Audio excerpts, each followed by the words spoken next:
Hey, welcome back to another edition of Forex Tech Magazine. It's your host, Lewis, and today is February 27th, 2019. Almost here at the end of the month. One more day left in the month, and if you haven't made any money so far this month of this year, stick with us. Hopefully, we'll be able to help you with that. Now, before we get into that, I want to get into this. This is a disclaimer. It goes a little something like this. Any and all information shared with you by Forex Tech Magazine should be considered to be for educational and entertainment purposes only. Nothing that we share with you should be considered to be investment advice. If you are in need or if you're seeking investment advice, our suggestion to you would be to seek out the assistance of a licensed, competent advisor. Good deal. Now that we got that out of the way, let's go ahead and get into the reason why you came here in the first place. Watch me eat Takis. So spicy, so good. Just kidding.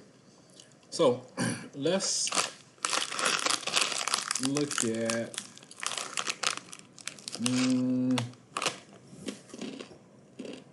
where we were at.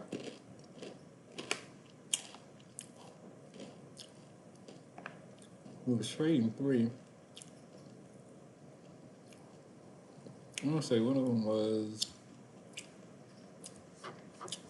no $1 zillion. Yeah. So we use the smart trend tool. Smart Fibonacci tool to make these fibs in the charts originally. So after we get a completion from the ABCD sequence, it automatically creates the next one. And so this is the one that we were on. This is the A, this is the B. The C had broke all the way down to here, right? And so it looked like it was almost going to go through the A, right? Just negate this whole trend altogether. But what happened was price pushed back up from this low level. Now you see right here we have our downward trend line just to kind of help us keep note of where price is as far as if it's moving up, down, or sideways. Price broke over, excuse me, this trend line, and I believe we got in right about here. Once price has broken over this downward trend line and this downward trend line, we got in right about here. The target was here because it was going green to green since price had broken down, closed through this green area here. So it was going back to this green line here. And then earlier today, or yesterday rather, we hit our price target and was able to cash out on this particular pair.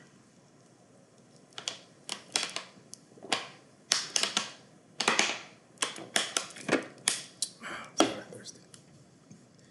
But that was pretty good. And we'll get to the dollar amounts in just a minute, but the next pair that we were in was this one right here, which is the Great Britain Pound Canadian dollar, which we're still in this pair. And as you can see, this pair has a lot to overcome. Here goes the AB sequence. First we thought C was here, then we thought maybe C was here, and then C was down here, right? And price was, moving down to the side. Finally, what we looked at, we saw this right here is resistance. Price has overcome this obstacle here. This downward trend line came over here. It's overcome this one.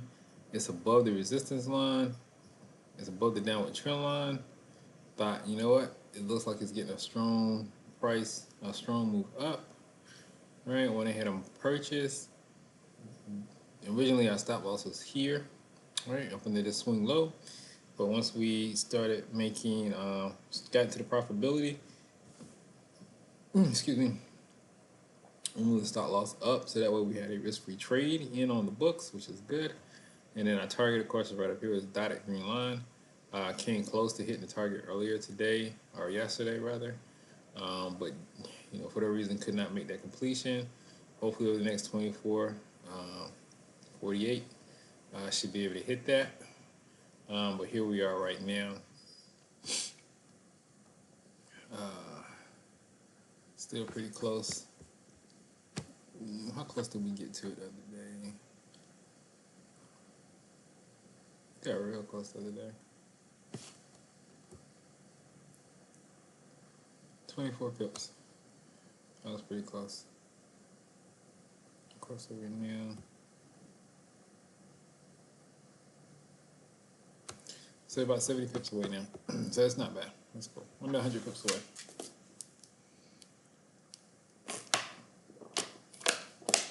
But just notice though, what we're doing is really playing off of momentum, and we're putting risk-free trades on the books. That's what I want you to pay attention to. Using momentum, and we're using risk-free trades.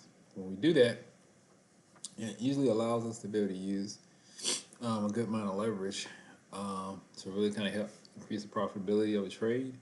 One of the reasons why is because we just feel more comfortable now, because we got, using the leverage, because we have momentum kicking in with us. And you see right here, once again, A,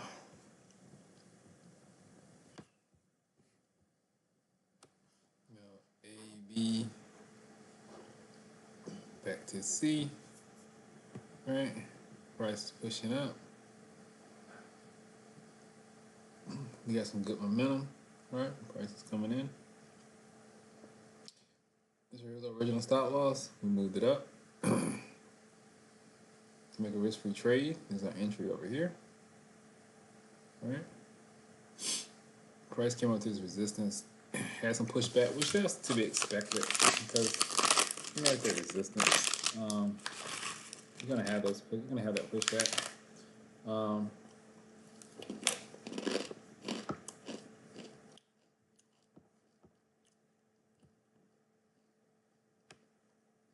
target still a little ways away.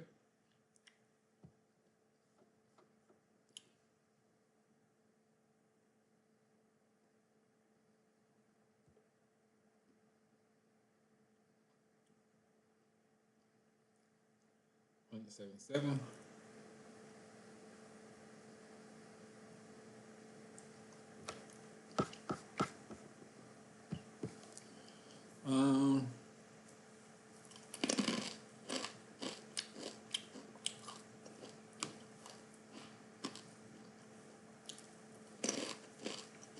Maybe by the end of the week.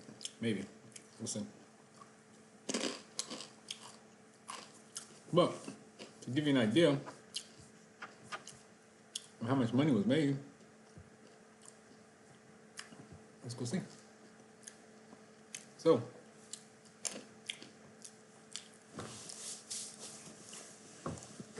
for that first one, Great Britain pound is $1 it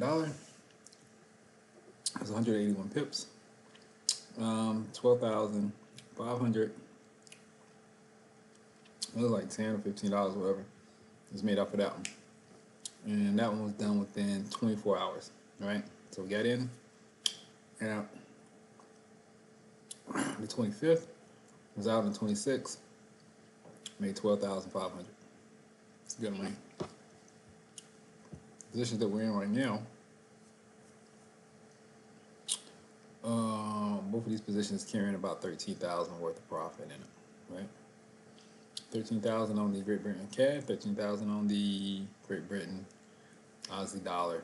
So for a total currently right now about 27,000. They were looking at if we just go ahead and just pull the plug on this trade right now, which that's not bad. Along with that 12 we just made, so it'd be like 39,000 in one day if we just do that.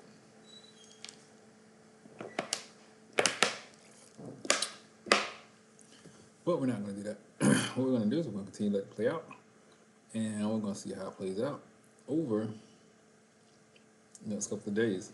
The ideal is to hit that price target and to increase our profitability, and see how much we can actually kind of max this thing out at, and we'll see.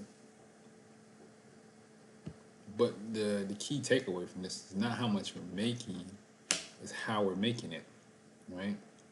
Which is A, we let the setup, A, we put the fibs on the chart.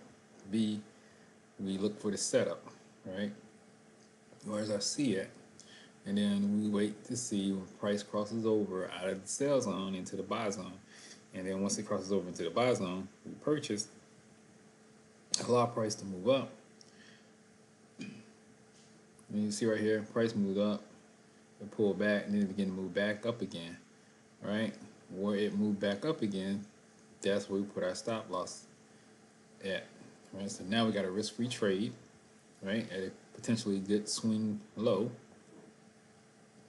and all we're doing is letting price continue to just play out. If we wanted to, we could actually even move it probably back up to right about here. I think that's a pretty good swing high or swing low as well. But what we're going to do right now is just be conservative. We'll keep it right here at the moment. Right, well, like I said, right there is not bad. And wait for price to cash in for us. All right, so that's pretty cool. Let's look at some of the other pairs, because obviously there was a reason why this moved up. It's not an isolated incident just in one particular pair. As you can see, this is Great Britain pound, Japanese yen. Prices moved up here as well. This one's Great Britain pound, US dollar price moved up here as well. So why did price make that move? Well, let's look.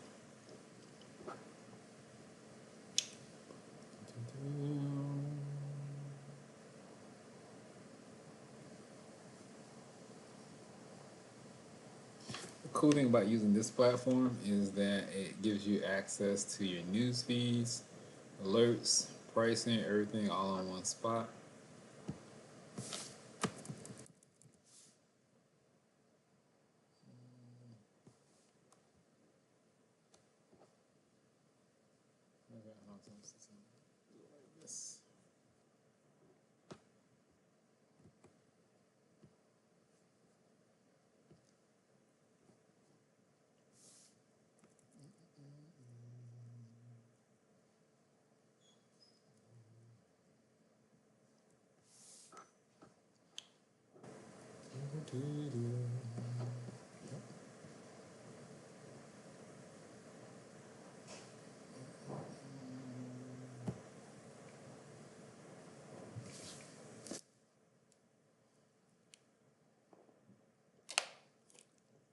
Oh, so here we go. Great Britain pound US dollar remains on high ground on the upcoming Brexit delay. So there was a delay on the Brexit. It says GP US dollar is trading in the mid 132s, holding the significant gains seen on Tuesday. UK Prime Minister May opened the door to delay the Brexit. Chair Chad Powell weighed on the US dollar by repeating the patient message. So there you go. Catalyst for the bullishness that we're seeing in the market. So this should probably continue through for at least another 24 hours before somebody finds something to feel gloomy about and then push it back the opposite direction. Essentially what they're saying is that it looks like Ms. May has opened the door to delaying the Brexit for right now. You know, there's a lot of uncertainty, a lot of fear in the market because of that Brexit, right? Don't know how economies were going to respond, didn't know what was going to happen with that. But it looks like there's going to be a little bit of a delay, and then that helps strengthen the Bulls' position in the Great Britain pound, while at the same time our Fed chairman here, Powell, she's pretty much repeating the same message that he started repeating towards the end of last year when he started getting afraid that he was going to get fired, which is that they're going to be patient with the rate increases. So that helped weaken the U.S. dollar, while at the same time strengthening the Great Britain pound, and that's why you see this strength in this pair.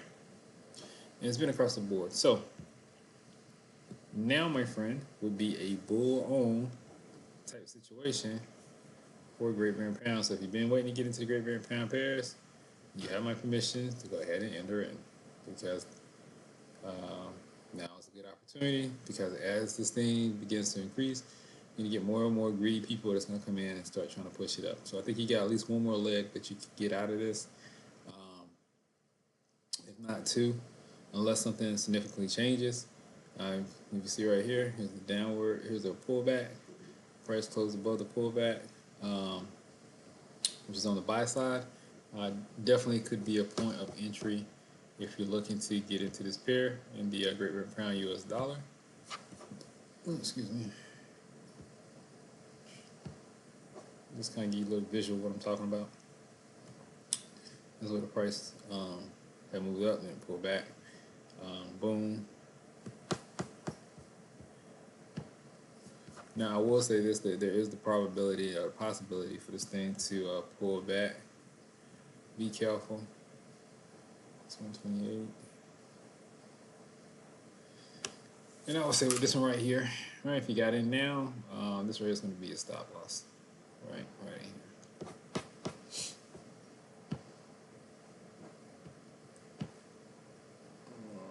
But once again, you're looking to get on that risk-free trade. So if you get in, you trade it. Lock in your gains and see what happens. Oops.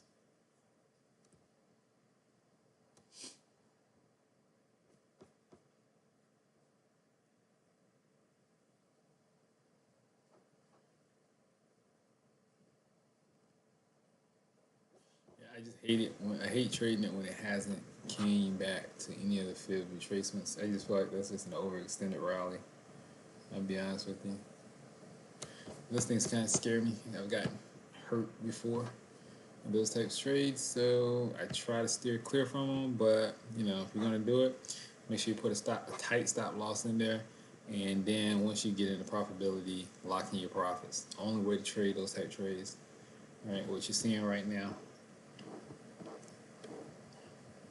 Yeah, this is right here because it has not pushed back to any of the fib retracements, right? But it's making its way up, right? This is a higher low, higher high, higher low, higher high, possibly higher low, meaning possible higher high somewhere up in here. So it's stepping its way up. The only problem is it hasn't pulled back to here, and it just could be because there's so much energy wound up in these pairs over the last couple of weeks because of the uncertainty. And now that we're getting finally getting some movement, some momentum, buyers just coming in and grabbing it up. You just got to be careful with these type of things because as fast as they grab it up, something could come out, something could change, and you could get a huge sell-off in these things, and the market, gets, some normalcy coming back to it. And next thing you know, you either get a margin call or a stop loss, and you're out of that trade. That's why it's very important to lock in your profits when you have them. Okay. I gotta get back in the game again. Here, let's see here.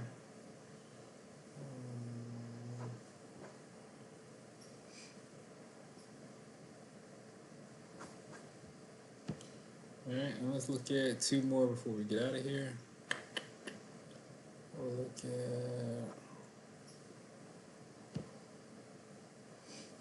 Aussie dollar.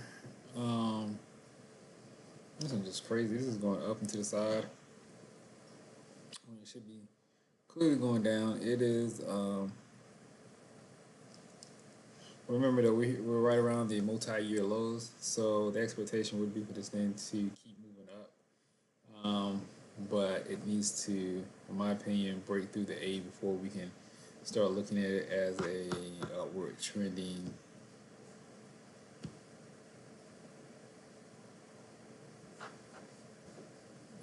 pair. Let's see here.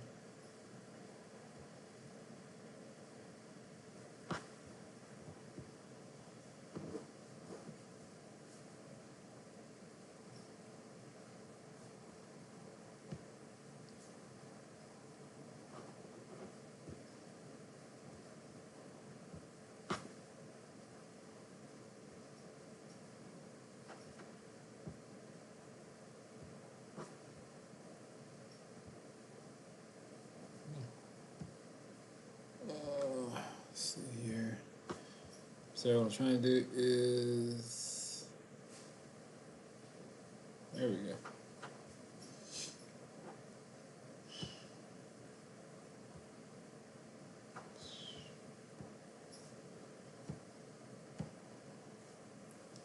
Alright, so what I'm doing is looking at this trend line long term and trying to see when it crosses over to the buy zone, which we're close here.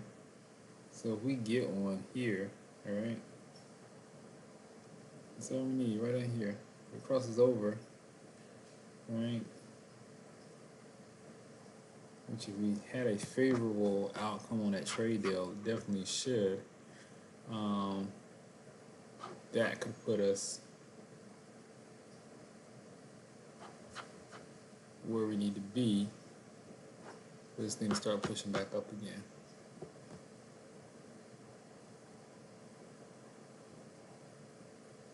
But it's not there just yet.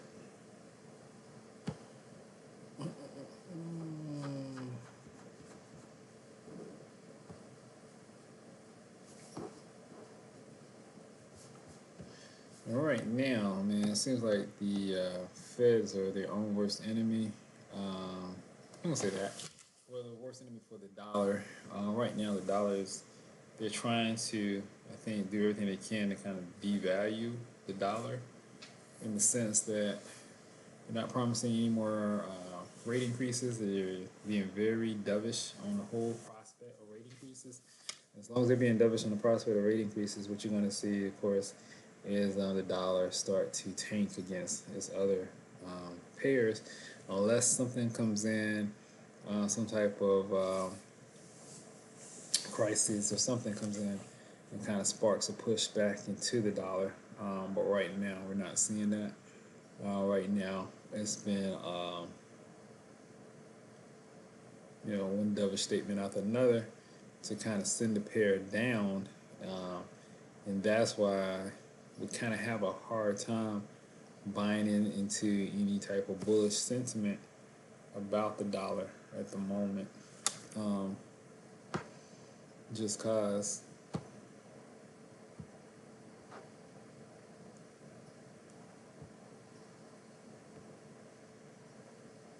yeah, just cause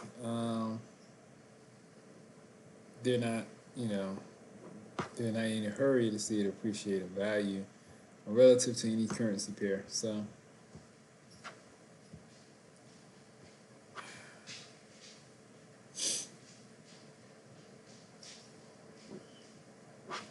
that's crazy because it's just making it that much harder.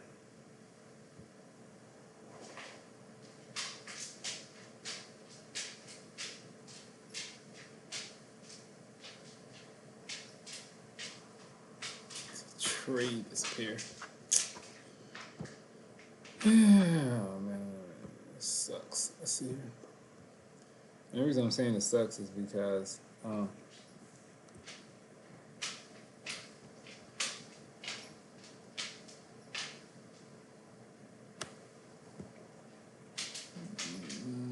normally I don't like trade Gartleys, but as you can see here, the overall pattern is for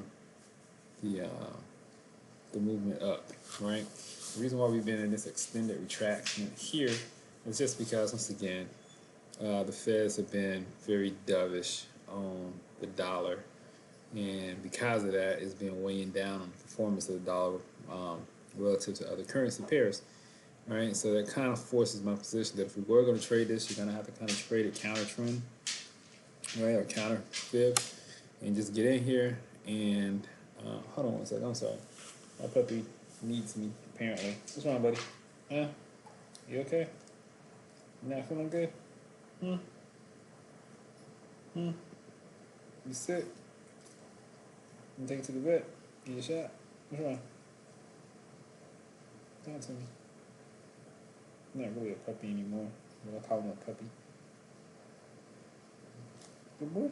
Good boy? Yeah, go play. Go play. Go play. Puppy got work. Stop. I got work. No, you want to just get petted. Okay, cool. I'm just stay there and get petted now. Yes, anyway, what I was saying was that this right here, the whole thing looks counter. This is a muddle mess. It's a muddle muck, a mess. my gut is almost telling me that if I trade opposite of the trend that it's in right now and use fibs on that, it should give me fairly good reading of where price should be moving towards.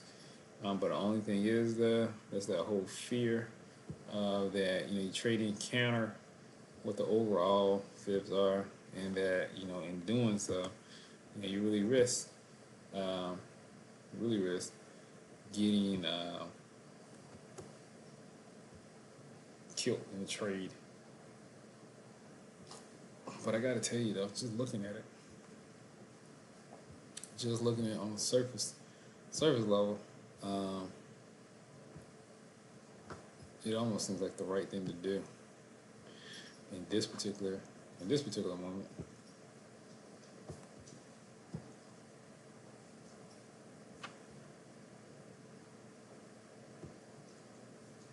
Take a look at it.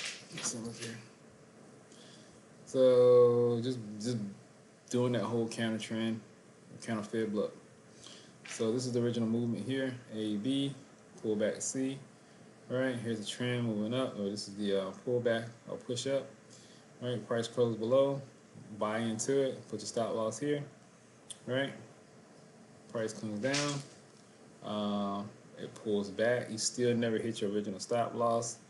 All right, put in another counter trend line. All right, boom, price breaks below it. You can get back in for another buy. Price comes back down. This right here, the overall reaching target, which is here. All right, this is your D. Man, it looks tempting, but I'm not gonna get into it. Anyway, let's check on what our other pairs are doing price wise. These are pretty good still. Let's check it out. Let's see here. CAD. Get off the day chart. Get on the hour chart. Alright, so it's still moving up. That's good. Moving in the direction it needs to go. So we're up 28,000. That's good. What about the Aussie? Yeah. Alright, perfect. It powered through. Perfect. So we want to see it power through the resistance. That's good. So we should be on our way to about 29 here, really, shortly. Yeah, power through resistance. It's pushing up, making its way to the target. Hopefully today. Then I mean, this type momentum right here. Once again, more people are getting in. It's that greed factor, man. People that were sitting on the sidelines yesterday are looking at this thing push up today. And they're like, damn, you know what? That looks pretty good. I want to get in on this. I don't want to miss out. So they're getting in. And other people that are sitting on the sidelines, they're looking and say, oh, wow, you know what? I want to get in. And as more and more people get in, prices go up and up and up. And, those of us who got in, down here, right, when price first crossed over into the buy zone, right, guess what? We're making the bulk of the move, making the bulk of the money. And because we know where our take profit is based off of our fibs, guess what? Now we got to exit. So we're not just going to sit in here and be greedy and hope something's going to happen to keep pushing it up. We're going to go ahead and take advantage of where we at when the price moves up. Hey, buddy, I got to go. Over there, go play. Go play. Go find a toy. Go find a toy. Go find a toy. Go play. Anyway, guys, that's it for me for today. My puppy wants to take all my attention, so I'm going to have to go and give him some attention and get out of here. But hopefully, you guys learned something. Don't look at the dollar amount that we made, well, you can, but if you do, just look at it from the standpoint that we use leverage to get to that point. We trade like 10 standard lots per trade, and the only reason why we went in and traded 10 standard lots per trade is one, because we had some equity built up into the account, where we're not just trading off of the original deposited amount in the account. These are pretty much the overall winnings, or however you want to call it, profits that's in the account over the original deposits. So we're using that, we're leveraging it. And the reason why we felt comfortable using that much leverage is just because looking at the setup, it wasn't a forced setup. It was just a, hey, we got momentum into this trade. Felt like that, it's going to give us the availability, the opportunity to put on a risk-free trade. And if we're going to put on a risk-free trade, then we want to maximize as much as we can get out of that risk-free trade, maximize as much as we can get out of that movement. All right. And then in doing so, because we got that risk-free trade on, we were able to watch price push up pretty good. So, at any rate, if you got any questions, hit us up at forextextmagazine@gmail.com. Anyway, talk to you guys soon. Take care.